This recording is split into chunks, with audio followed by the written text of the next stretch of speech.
So let me paint you a scenario. You're a content creator who's supposedly concerned about mental health. You claim that you have several mental health conditions yourself, and then you explain them. Except, you only seem to explain your mental health conditions whenever talking about them becomes trendy, and the way you describe them doesn't match up with any of the medical data. When asked if you've been diagnosed, you say you haven't. You're fully self-diagnosed. And when people point out the blatant misinformation that you're feeding them, you freak out and you hit them with a copyright claim. Well, what does this look like to you, the viewer? If you're a content creator and you only started talking about mental health in regards to yourself when it became trendy, didn't actually go to the doctor to get any of your diagnoses, and whenever people correct your misinformation, you are claiming their video, meaning that you gain any revenue that they would have gained on their channel. It looks like you're using mental health as a form of profit. At least, that's how it looks to me. So with that said, let's go ahead and talk about Trisha Paytas.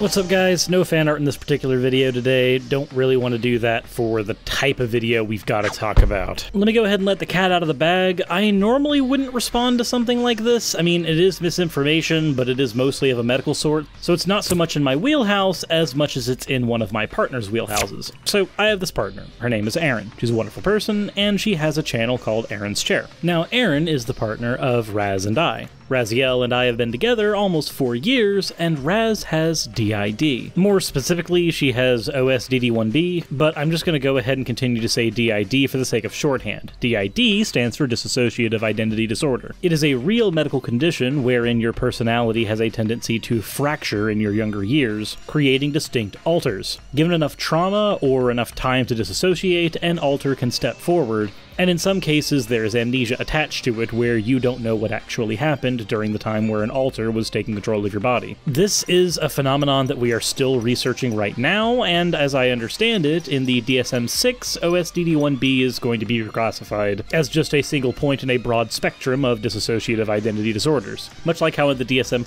sociopathy and psychopathy had distinct sections, whereas now they are all a broad spectrum of antisocial personality disorders. Gonna go ahead and get that out of the way now for anybody that says that people who think they have DID are crazy. This is a real medical condition, and it sucks for the people who have it. If you want to read more about it, there's a section of it in the DSM-5, specifically on page 292. Links are in the description of Erin's video, which is in the description of this video. Now that we've got that back information out of the way, we can talk about what's actually happened. You see, a while back, Trisha Paytas made this video called Meet the Alters. In this, she expressed a bunch of information about DID that didn't line up with any of the medical information in any of the texts that I've listed before. It'd be essentially the same thing as somebody saying they have chronic foot pain and it manifests in their finger. Multiple YouTubers who create content about DID specifically, such as Dissocia DID, immediately responded to the video, calling her information, in some cases outdated, and in others misinformed, and in many of them straight up stigmatizing. For those of you who are not familiar with something like dissociative identity disorder, one of the first things that probably popped in your mind was somebody with split personalities and who is crazy. Because when I watch other people talk about it, I'm like, they're crazy. Dissocia did or something, I think his name, she's British, and like I watched it and I was like, oh, like she seems crazy, but I know that's like what I sound like now, which is actually like really, really scary. This is part of that aforementioned stigma, and misinformation about the particular disorder adds to that stigma. This means that not only were the things that Trisha said in her video blatantly wrong, but ended up being actually harmful to people in a marginalized community. Think of it like if an LGBT content creator said that the fact that they're gay makes them ravenously hungry for all the wrong kinds of sex. Other LGBTQ content creators would jump on them and rightfully point out that there's nothing about their sexuality that led to their farked libido, and that posting information like that only further stigmatizes people who were already quite marginalized. In Trisha's video, she said such things as being able to experience the switch of her alters. My disassociating comes differently than in the form of my alters. So I feel like the alters are my multiple personality, like my disassociativeness is in a different realm, but it usually only takes place, I guess, under Trixie, which I do.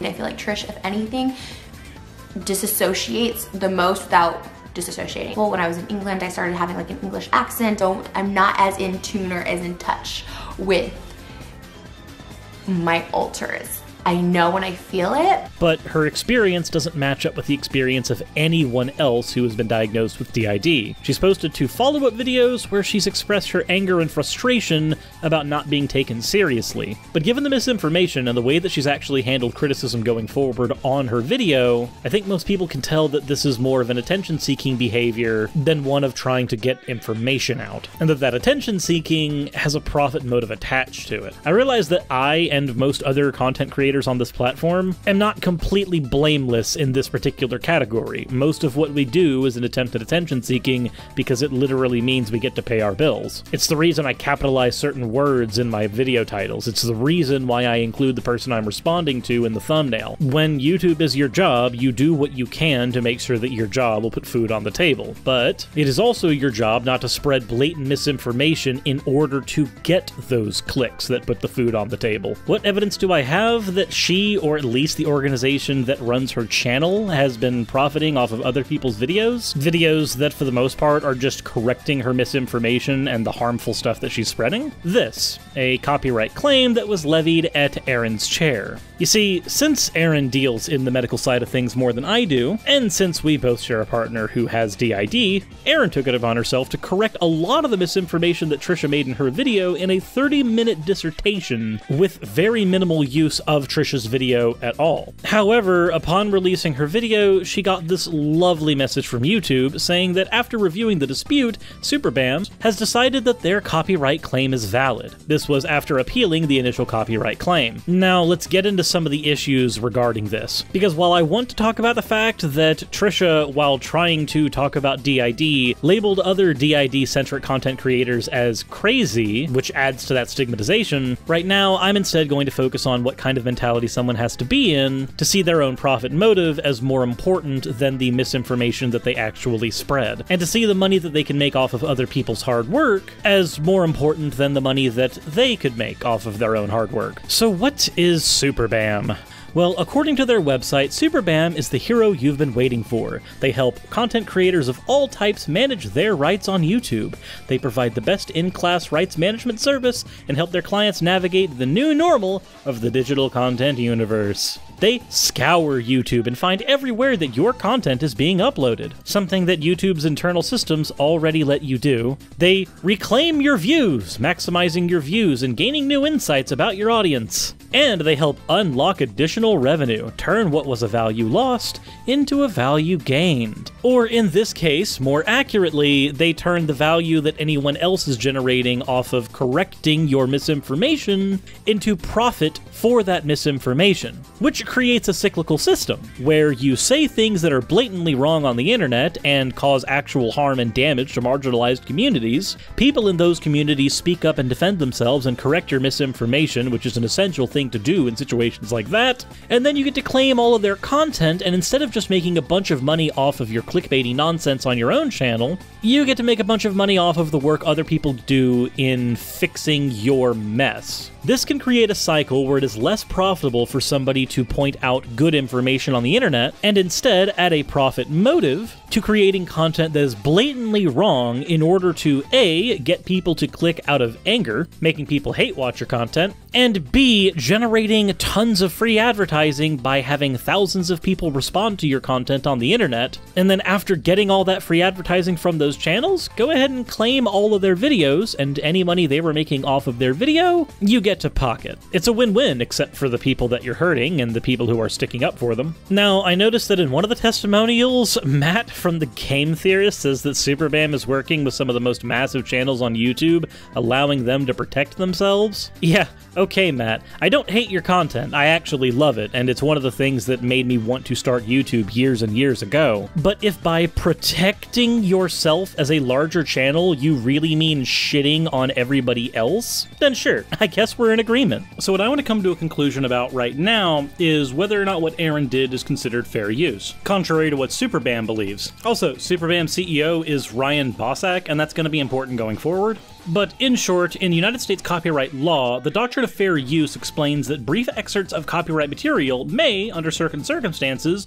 be quoted verbatim for the purposes such as criticism, news reporting, teaching, and research, without the need for permission, form, or payment to the copyright holder. Now, there's a reason I emphasized the specific words that I did in such an arrogant tone. This is because the parts of Trisha's video that were used specifically for teaching, research, and most importantly, criticism. Ryan Bossack himself, along with 2 others, have an extensive list of what is copyright, what is fair use, and I'll be including that link down below. One of the first things noted in this set of slides that he's created is that fair use is not automatic, it's determined based on the facts at hand. Well, the facts at hand are it was used for at least 3 of the situations that fair use actually falls under. In its 4th slide, Ryan goes on to ask if the work does anything new with a further purpose or a different character, which, yeah, correcting misinformation is doing something new with the work. The next few sections deal with nature of work and parody, which doesn't really work here, but the next part is fairly interesting. It's about diminishing value and the market effect of any particular work. If the use of that content is in fact transformative, does the new work act as a substitute for the original work? And in this case, no, there's not enough misinformation in Aaron's video to work as a substitute for the shit Trisha put out. As per Ryan, CEO of Superbam's own words on these slides, the 2 works serve 2 completely different functions, meaning that Aaron's work falls under fair use still. At least, insofar as the facts at hand can be determined. Alright, my particular brand of obnoxious snark aside, while it might seem that Superbam has been able to help other content creators through legitimate means, in this particular scenario, it seems like all they're doing is protecting someone who's actually causing harm to people and spreading blatant misinformation simply because they're her client. I'm sure I could work in a joke about capitalism here, but I'm not gonna this time. I've included a couple bits of Trisha in this video here and there, because I know it will likely trigger a copyright claim from Superbam. I'm actually kind of hoping it does, because it means I'll have a chance of fighting that battle myself, as opposed to, you know, a 5 million subscriber channel battling a little one with 1,400 subscribers. That's some real self-protection there. I'm sure the 5 million sub channel desperately needs to defend itself from the oh-so-scary 1K sub one just correcting the blatant wrong shit they said. Though we have a word for people who do that. We call them cowards. So I guess the title of this video should just be Trisha Paytas is a coward, and that she hides behind her corporate overlords. Yeah,